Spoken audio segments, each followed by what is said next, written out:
Ashamaa arga funii akkam jirtu nagaa jirtu baga walitti deebine warri duraamaatii koturtaan baga walitti deebine warri haaraa dhuftan immoo anaa dhufu jedhee sissimadheera warri ganaa amma siinaa jirtan immoo ishee dimbisan qix godhiitii boskiidhaan godhiitii qas godhiitii subscribe godhii welcome anaa dhufsiniin jedhaa jechuudha gara maatii kan kootii baga dabalamtanii kanarraa kaafee har'aa wantiin qabadhee dhufe yookiin jechuu barbaade seenaa wayiiti jechuun seenaa jechuun kan kooti siniin jedhu wayiin kan nama biraatillee jechuu hin barbaadu nagargiin otoo si ta'e maal goota jechuudha wanti ani jechuu barbaadu osoo si ta'e waan kana akkam goota jechuudha waa'ee jaalalaati jechuudha namni lama wal jaalatu tokko gaafa gargar bahe deebitee nama san dagattee jireenya biraa eegaluu yoo sitti dhufaate maal goota yoo jireenya biraallee eegalte yoo nama biraa wajjin eegalte waa'ee nama san yoo yaadde baqa nama biraa wajjin jiraachaa yoo nama sana yaadde akkam goota garuu namni ati yaaddu sun immoo jireenya biraa eegalee fuudhee yoo ta'e garuu ati har'as yoo waa'ee nama sanaa yaadde maal goota soo si ta'e jechuu barbaadeeni dhiiras ta'e shamarran jechuudha baqaachuun nan eegale jettaa dhiira biraa wajjin eegaltaa inaasoftaa shamarran isaa ta'u dhiira isaa ta'u jechuudha eegaltaa waa'ee jireenya baqa jaaladhee nama kana jettee waliin haasoftaa jee tokkoo ga'e baqa namni si dabbaraa deebitee mucummaas gaafa addaan baate isa yoo yaaddu jechuudha ammas gabraa waliin eegaltaa akkasuma akkasitti soo jireenya kee baqa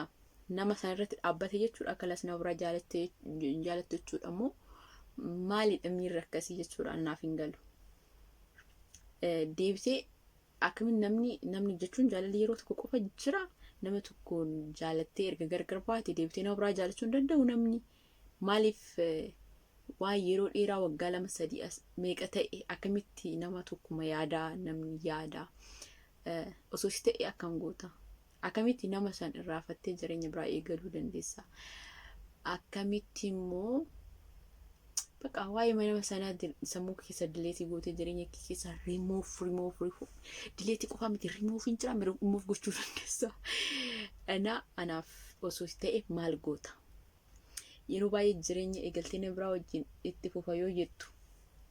qixxee geessee gidduu geesse ammas duuba deebitee namuma sana gaafa yaadu namuma baqa dhalachuu keessi dagate gaafa yaadu ati gaafa dagachuu dadhabdu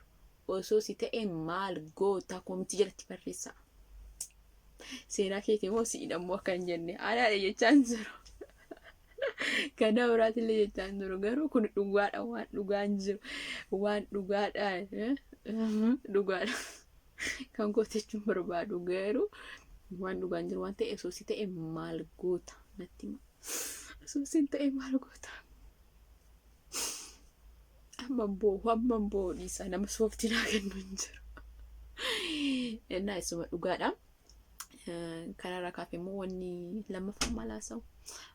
viidiyoon dheeressu akkanumaan jedha osoo si ta'e maal goota nama tokko dagachuu dadhabde waggaa amma fakkeenyaaf erga addaan baateeyyuu gara waggaa 3tti fakkeenyaaf jechuudha waggaa 3 guutuu nama sana yaaddee jireenya nama biraa wajjin eegaluu gaafa dadhabdu yoo nama biraa wajjin eegalte deebitee ammas nama sana yoo yaaddu maal goota akkamitti nama sana dagachuu dandeessa akkamitti jireenya kee keessaa nama sana remove gochuu dandeessa osoo si ta'e maal goota ati kinoo kan viidiyoo kan ilaalaa jirtu osoo si ta'e maal gochaa jirta